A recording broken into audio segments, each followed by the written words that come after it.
There was a young man by the name of Roberto growing up in a little town, El Couch, Texas. In the summer of 1993, he graduated from El Couch Elsa High School. El Couch was so small, you had one high school that took students from two adjoining towns. In the summer of 93, he graduated, and he had a passion for teaching. So he became an assistant teacher at AP Solis Middle School, which is where his father taught, and he worked there for about 2 years. Although he had a passion for teaching, he also wanted to find adventure, and decided that to find adventure, he had to join the military. So if you want adventure and you want to join the Marine Corps, you really had no choice than to join the Marine Corps. So he signed up with the Marine Corps.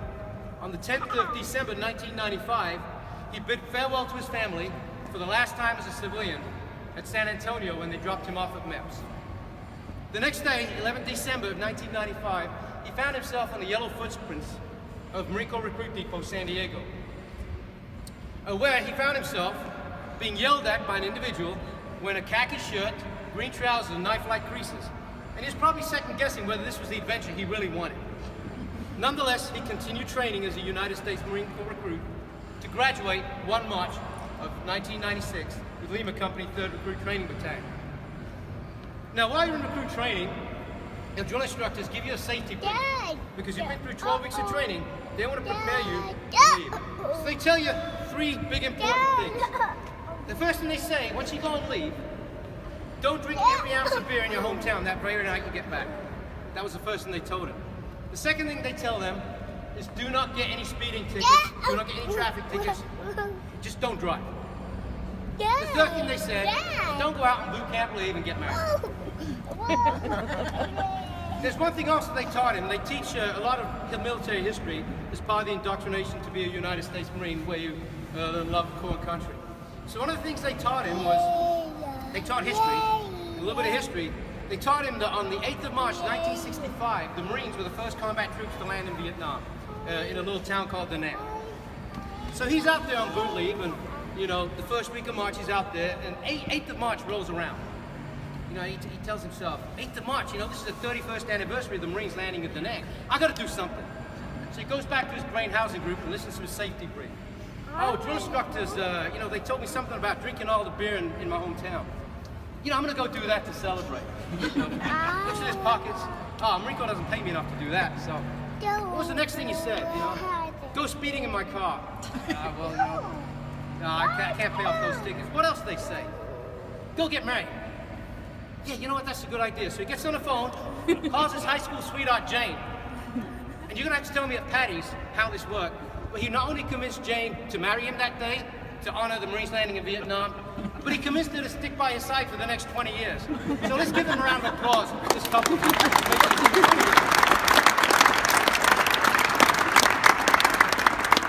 Jane, thank you for standing by his side all these years. I know while he's out having fun overseas, doing all that good stuff, you were here taking care of him and the 3 children. Great job. So, thank you. So he did all this, so this was the adventure he did on boot leave. Then he goes back, reports into MCT, you know, he tells his instructors over there, hey, I did everything the drill instructor told me not to do. I'm married, here's my paperwork, process me. So he got all that taken care of, went through MCT. After that, he went to 29 Palms, Success, where he learned how to be a ground radio repairman. After graduating there in February of 1997, he did a right face, walked about 500 yards and checked into his first unit, VMU-1. And he was over there for the next 2 years. In February of 99, he received orders to go to 12th Marines in Okinawa. So again, his first time unaccompanied over there. Now that moves us forward to December of 1999. I'm not sure if many of you remember, but America was in a state of confusion 1999, around that time. Why? Because they were not sure what is going to happen when we go from 31 December 1999 to 1 January of 2000. You know, they thought the computers were going to shut down, clocks were going to stop, your cuckoo clock wouldn't stop making a noise come midnight. They didn't know what was going to happen. So there was a huge state of confusion.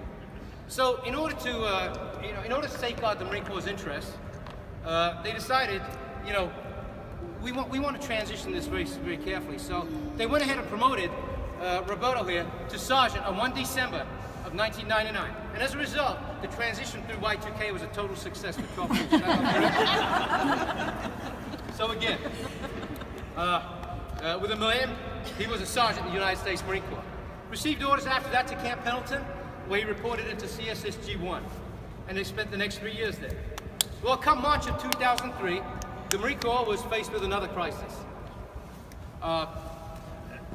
The weapons of mass destruction meant OAF. OAF kicked off. So again, yet again, to ensure success in OAF, what did they do? They call in young Sergeant Rodriguez, promote him on March 1, 2003, and as a result, OAF won. Total success, so thank you again. Staff Sergeant. So as a Staff Sergeant in the Marine Corps, he wants to pursue a new opportunity, goes to Success, becomes a communications electronic maintenance technician. And in 2004, receives orders to Mar Flores, aboard New Orleans, Louisiana. He was there from 2004 to 2007. As most of you have heard, Hurricane Katrina came by and New Orleans was underwater.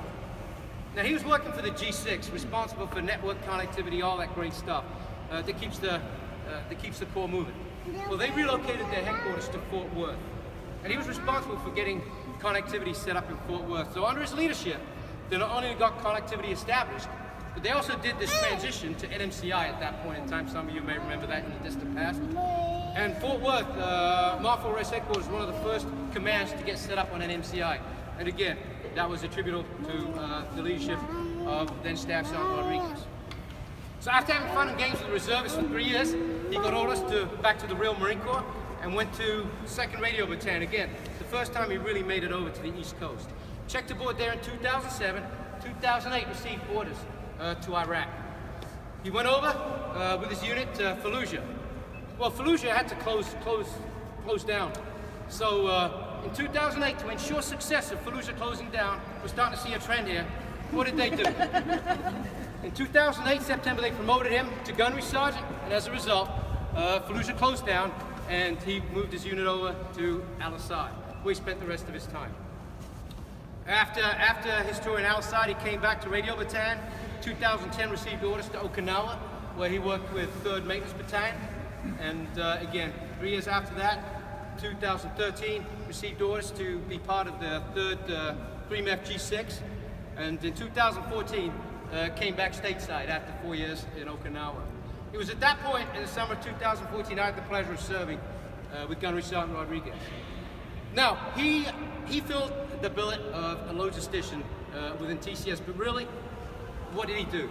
He's a Marine first, a Marine all-purpose. He came back bringing a lot of subject matter expertise, served as logistician, served as a project officer, served, you name it, everything we do in Systems Command in order to push the program forward, because his focus was one and only one thing: to equip the Marines to sustain successfully in combat. And that he did, working as part of his team. And you've been a great asset to the team, and you will be missed. So, again, you've done great things for the command, you've done great things for the Corps. I mean, you've seen us through 3 major revolutions: Y2K, OAF, closure of Fallujah. I mean, you've done great things for the Corps. And again, I will tell you, it's been a distinct honor and sincere pleasure serving with you by your side through the last 2.5 years. As you close this chapter and you move on to the new chapter, it's a very sweet event for you, because you have a huge adventure. But again, there's a little bit of bitterness attached to that too, because come Monday morning, I will no longer have the Gunnery Sergeant Rodriguez active duty within my team. Also, from the Marine Corps perspective, come Monday morning, there will no longer be Gunnery Sergeant Rodriguez on the active duty roles of the Marine Corps. But hey, it's a sweet event for you. Again, I want you to start this new chapter with success, and I wish you all the success in the future. Thank you very much.